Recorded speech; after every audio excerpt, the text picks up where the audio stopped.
This is going to be a little bit of a home economics type lesson here. Mainly it has to do with the fact that a lot of people seem to know or have this hunch that using electric heating can be more expensive than certain other types of heating for heating their house or whatever building or whatever they're heating up. And why is that? Why is electric more expensive? And there's some very good reasons why that's the case. And there's also some exceptions to this rule. But in general, electric heat is the most costly heating source that you can use. And we'll go over why that is. It's very, it can be somewhat abstract to understand why it is. So, what do I mean by electric heat? So, if you don't, there's just some kind of there's a couple different ways that you could use electric to provide heat. And the classic concept of resistance heating is what I'm referring to here. So this is the electric resistance heating. So the electronic symbol for a resistor is the squiggly line thing, looks like this. So that actually is very representative of a resistor. A resistor is basically an electrical conductor that has a resistance. It's a non-zero resistance. Every electrical conductor, like copper wire, they all have some kind of resistance to them. And that resistance depends upon the diameter of the wire, how big around, how much actual metal there is, as well as the temperature and the properties of the material that you're putting the current through. So electric current goes through here, amperes. All right. So, you plug something in, it uses a certain number of amps of current, and that amps gets pushed through the wire by the voltage, forces the amps through the wire depending upon the wire's resistance. So if we have 120 volts, which is what we've got, actually I'm at 122.1 volts coming into our test cord right now.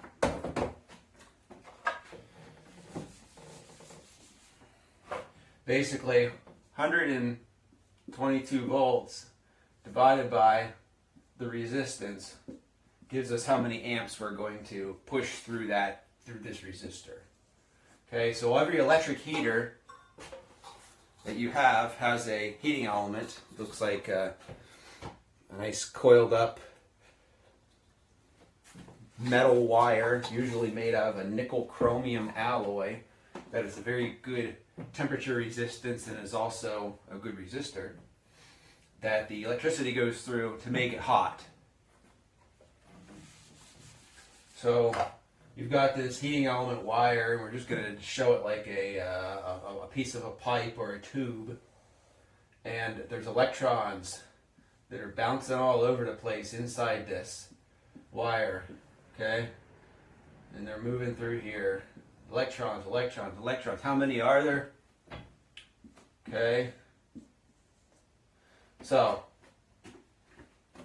for anybody that's familiar with scientific notation, 10 to the power of 19 electrons per second. Okay, electrons per second is 1 amp. So 1 amp of current represents that number of electrons every second passing through the wire. This electric heater right here, plug it in. All right, plug it in.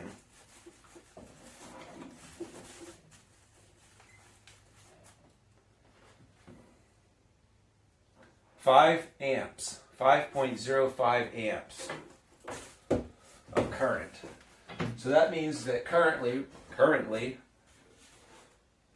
traveling through this heating element, which is going to get glowing red hot soon, is 5 times 10 to the 19 electrons every single second are going through this wire, going through this cord. That is an enormous number. But these electrons are little tiny things, so they can all fit. But the problem is they're running into each other, they're bouncing all over the metal atoms that are in there, they're going crazy, there's just total chaos inside of here when that many things are passing through that section of area at one time. And what it does is it causes basically friction, and it heats up the wire. And all that energy that gets dissipated becomes what you sense as your heat. Heat, energy, thermal energy. Because these electrons are zipping through here and they're agitating all the metal atoms and they're making them really angry and they're going crazy, and it makes thermal energy. That's heat. So that's what I mean by electric heat. So the beautiful thing about this process is it's extremely simple. There's no moving parts to this thing. This is an old antique heater, by the way. It's not something you'd find in stores now, because I could stick my finger in here and I'd both get burned and shocked at the same time. But this is extremely simple. There's no moving parts. It's quiet, and it's clean. There's, I'm not gonna. I could put this in my bedroom at night, and I'll wake up in the morning free of carbon monoxide poisoning. So it's safe for, and it's very convenient. You just plug it in, and it just works. But it comes at a cost, which we'll talk about now. All right. So this heater is currently consuming 580 watts of power. That's actually small for an electric heater. Most of them are up, like a space heater, they're up in the 1500 watt. That's about the biggest electric space heater you're going to find in the United States, in North America, that plugs into a regular wall socket, because that starts running into the limits of how much current you can get from an outlet.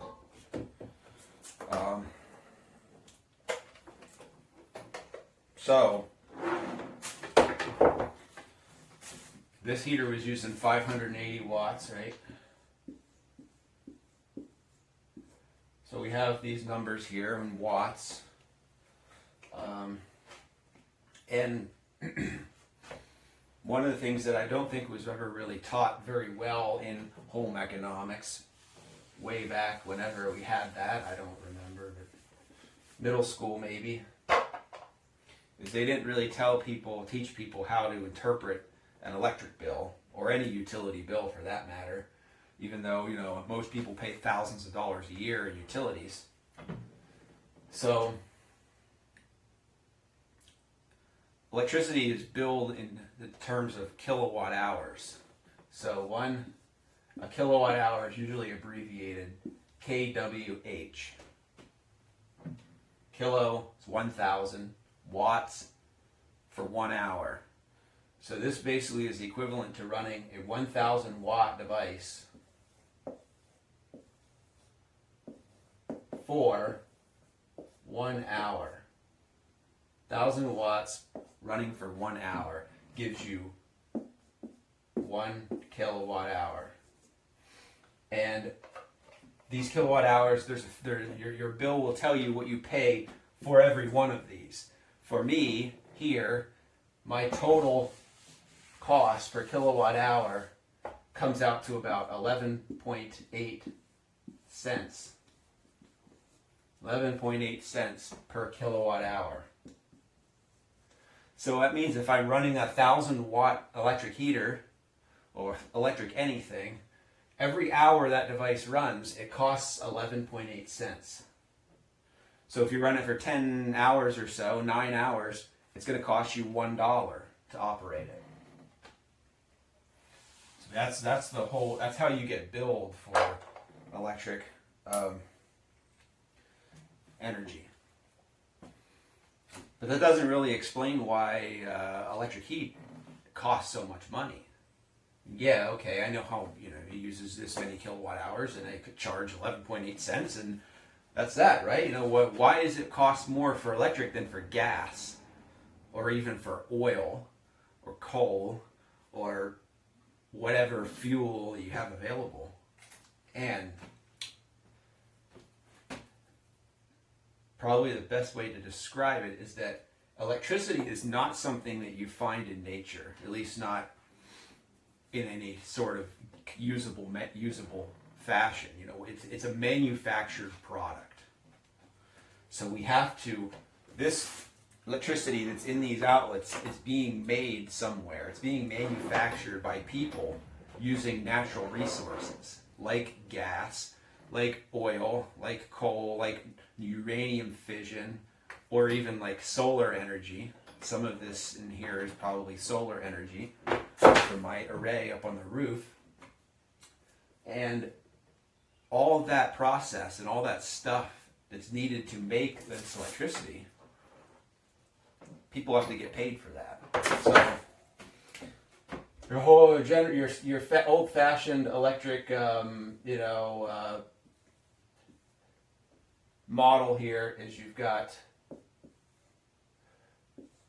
we're going to draw the old-fashioned electric model of how electricity gets to your house. Okay, power line, power plant. Oh, they're going to burn a fuel. Let's say it's natural gas. Gas goes in here. It gets lit on fire. It turns a generator through any variety of systems that they have at the plants, and then it generates power. Its voltage is changed. It goes out on the wires, and then it goes to a substation. The voltage gets changed again, and then it ends up on the wires that are in front of your house, the power lines outside, on the wooden poles, okay, substation. Okay, and then out on one of these poles, there's a big gray metal can, and that is the transformer that steps the voltage down for your house. So we're generating electricity here. We're sending it many, many miles over high voltage power lines. This could travel for 30, 40, 50, 100, 500 miles, depending upon where you live in relation to the power plant that's making it.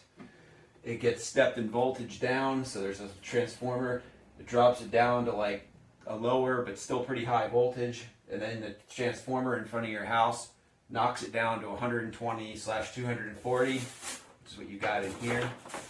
It gets metered, it gets measured, and then you get to do whatever you very well please with it.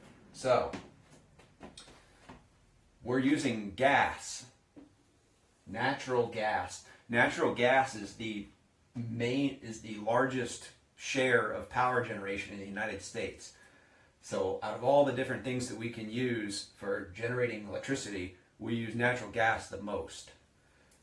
So wait, okay, I got to put that gas and I got to change it. What's the efficiency of that process? So a typical power plant that burns natural gas, they're between 50 and 60% efficient. So if you put gas in here, you burn it, you get a given amount of energy, only about 50 to 60% of that is turned into electricity. The rest goes bye-bye into the atmosphere, either through their flue gas chimneys, stacks, or there's a cooling tower out here that boils off water and gets rid of heat that way, depending upon the design of the plant. Bye-bye, this is all gone. So if you paid $1 for gas, only about 50 cents of that is turned into electricity. And then it's got to go over all these wires through at least 3 transformers, if not 4 or 5. And by the time that happens, you've lost another 5%, 5 to 10%. I think in the United States, most of the developing or developed countries, your grid losses are around 5%. So now we're down to 45 to 55% of the natural gas energy is available for us to use in our house. So there, you just by doing that, you've doubled the cost. Because the alternative is for this gas to go boop, boop, boop, boop, boop down through here, and then use the gas directly for heating the building. So you can put in a gas furnace or boiler or fireplace or whatever it is, and just bypass all this stuff, and all the people that are involved in here that have to get paid off of the difference in cost between gas and electricity. So all this stuff is why for every unit of energy, it's cheaper just to use the primary source, and that's the gas or oil or whatever it is. Now, these pipelines aren't free. Okay? So the gas has to be sent from a big high-pressure pipeline someplace through smaller, lower pressure lines, through a meter into your house. So there's people in that supply chain that have to get paid too. But at the end of the day, a pipe is a lot less complex than this stuff right here.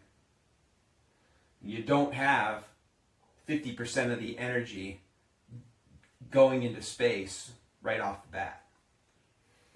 So traditionally, that's the reason why you get a better deal, better bang for your BTU to use gas instead of electric heat. So, that's about as simple as it can be made. Electricity is a highly refined, highly engineered, very complex product to produce. And you pay for that. It's very convenient. You pay for the convenience. It's like going to the convenience store and buying a little bag of potato chips versus going to the grocery store and buying a big bulk container. It's easier, it's cheap, it's easier and it's faster and it's just more convenient to go get the small thing than it is to navigate to the back of the Walmart through the hordes of people to find the big bag of potato chips. But per chip, you're paying a lot more money to get the little bag. And electricity, for every BTU, so kilowatt hours, I've been talking about BTUs. And this kind of goes into a whole different topic, but it's relevant. And it's the Americans and their lovely hanging on to old English measurement units. So BTU is a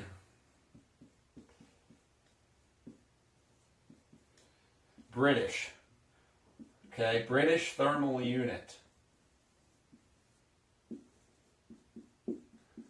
And guess what, people? Not even the British use the British thermal unit anymore.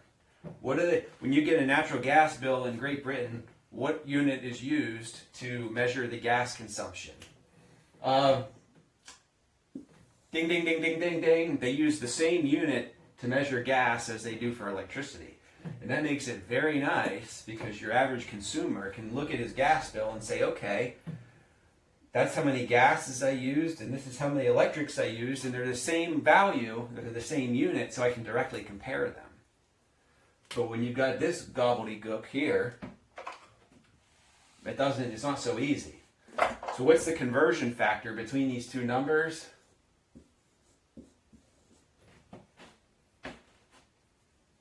Oh, okay. What can I divide that by? 1 in itself? I don't know.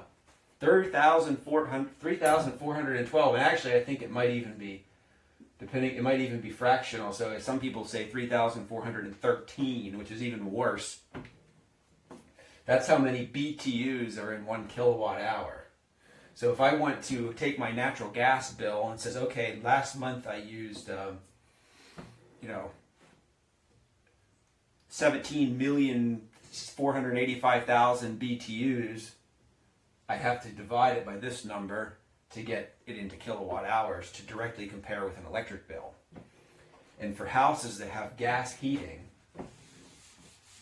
or actually I should say any house, here in the Northeast, especially old drafty ones like this, when you do that conversion and you take that, so let's just say I have in my house here, I have a typical gas usage of, I'm just going to go out and on a cold, really cold January 20. Here's even more screwiness. So instead of saying mega, they say mm, million BTU, not to be confused with an MBTU, which is 1,000 BTU. 20 million BTU of gas. All right? So I take that number and divide it by 3412. I'm not going to try to sit here and do mental math on this, but quite honestly, you end up with like, I don't know, something 20 divided by 3 is like 6. I'm just going to say a number. I'm just going to say 6,000 kilowatt hours. It might not be right, but okay. 6,000 kilowatt hours times 0.118. That's a $600-700 electric bill in 1 month. 6,000 times 10 cents. $600-700.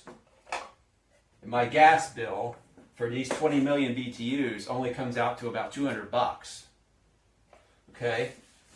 So what that tells you is that gas tends to be about 3 times cheaper per unit of energy than electric.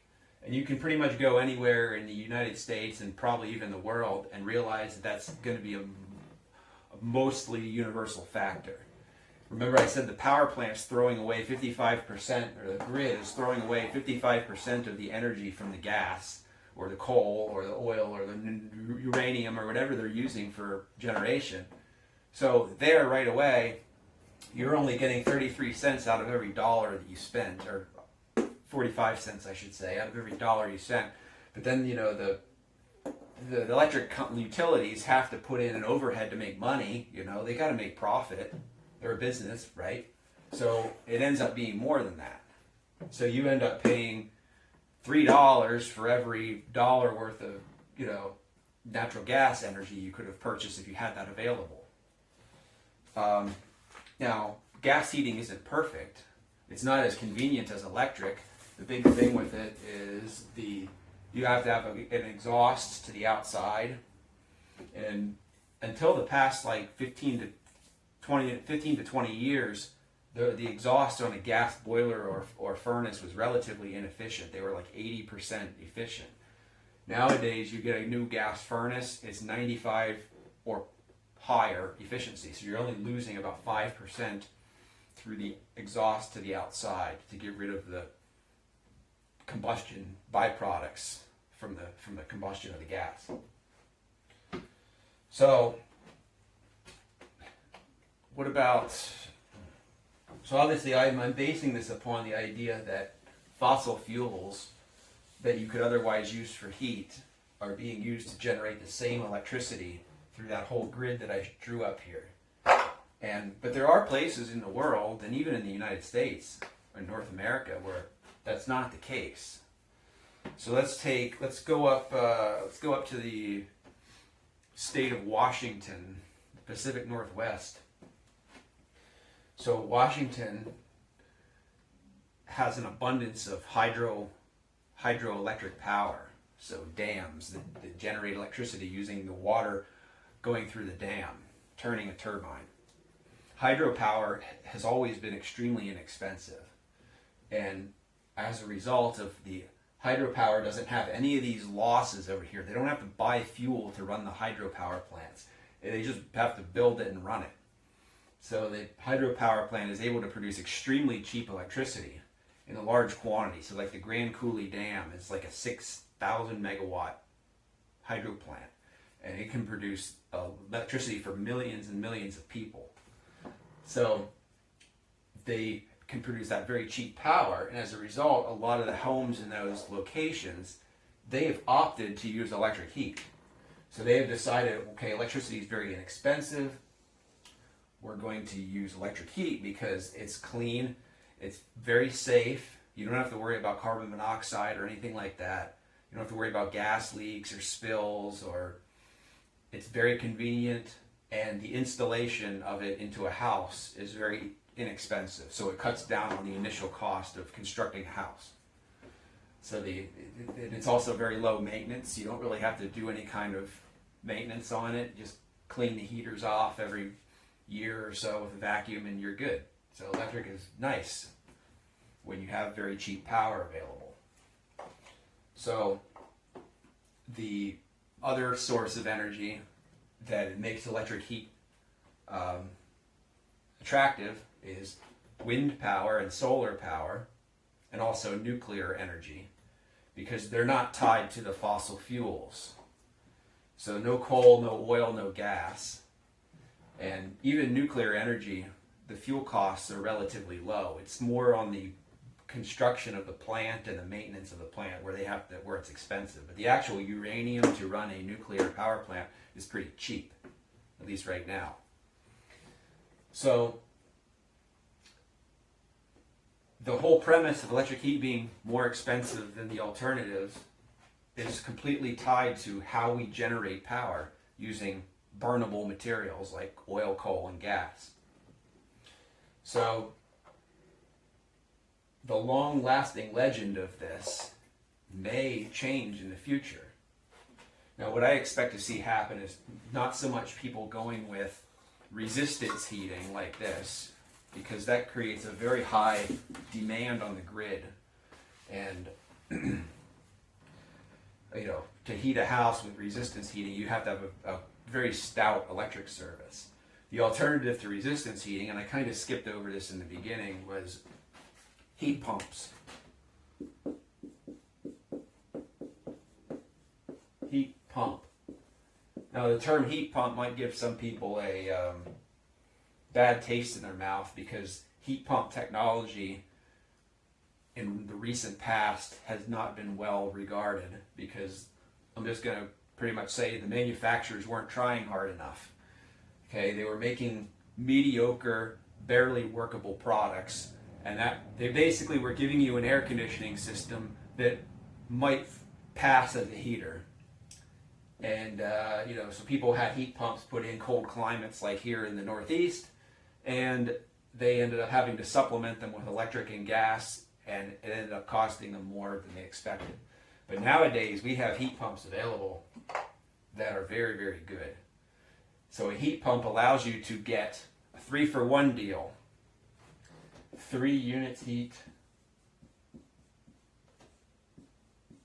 3 units of heat for 1 unit of electricity. So basically it uses a compressor and a refrigerant to extract thermal energy. Even when it's 0 degrees outside, there's thermal energy in the air, because there's still heat available even if the air temperature is perceived as cold, because you're above absolute zero. So absolute zero is like negative 500 degrees Fahrenheit or negative 273 degrees Celsius. So you have all that temperature that's above absolute zero where you can suck heat out of the atmosphere. So the heat pump basically will use an evaporator coil carrying refrigerant outside the building with a fan that blows atmosphere over top of the evaporator, Okay, there's a pump, there's a compressor here. All right. Okay. And then in your house, you've got another fan and another coil that's called a condenser. So the electricity drives this compressor with a motor, and the refrigerant gas that's inside these lines gets compressed. So it gets smooshed together, and that makes it hot. And that hot refrigerant goes into this coil of tubing. The fan that's in your house blows air over the tubing, and it heats up the air inside the house. And it cools down the refrigerant at the same time. That cool refrigerant then goes through an expansion valve, and the expansion valve basically allows the pressure to drastically just drop off. So very high pressure here and then low pressure here. And that makes that refrigerant condense back into a liquid. Actually, I should say the condensation happened here. And then the liquid goes through the valve, and then it expands into low pressure, and then it starts to boil off into a gas again. And anytime you boil something from a liquid to a gas, it requires heat. And these gases are selected such that the temperature, the boiling point at the pressure that's in the line is less than the outside air temperature. So blowing this outside air over top of this coil boils that refrigerant, and it puts outside thermal energy into the refrigerant, which then goes to the compressor. And then all the compressor has to do is increase the pressure so that the temperature of that thermal energy goes from outside air temperature, say 0 Fahrenheit, really, really cold, to 70, okay, by pumping it up in pressure. And the cycle just goes over and over. You only need to put 1 unit of electricity into this heat pump to get 3 units out of here. So 2 is going in here, 1 is going in here, and then 3 comes into your house. So it allows you to get 3 BTUs or kilowatt hours of energy from 1 unit of electricity, 1 kilowatt hour of electricity. So it saves you money, and it allows you to have a heating system that doesn't emit carbon dioxide, it doesn't create safety issues, it doesn't have a lot of maintenance, and it's cheap to operate. So that's kind of the story of electric heat, and a little additional thing about heat pumps. So electric heat costs more than gas because electricity is a refined, manufactured product, and everybody that's involved in making it, they got to get paid. People, come on, And that's it.